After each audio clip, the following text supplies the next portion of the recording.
কবরে এসে প্রথম প্রশ্ন করবে, মুনকার নাকির যখন চলে আসবে, 40 কদম যখন আত্মীয় স্বজনরা লাশটাকে কবরের মধ্যে দিয়ে 40 কদম চলে যায়, তখনই ফেরেশতা চলে আসে।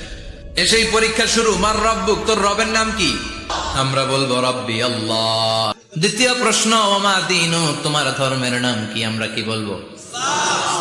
তৃতীয় প্রশ্ন, বিশ্বনবীর চেহারা দেখিয়ে বলা হবে, আতারিফু হাদার রাজুল, এই লোকটারে চিনো নাকি? আমরা বলবো চিনি, আমাদের প্রাণের নবী। সব প্রশ্নের উত্তর তুমি পেরেছো।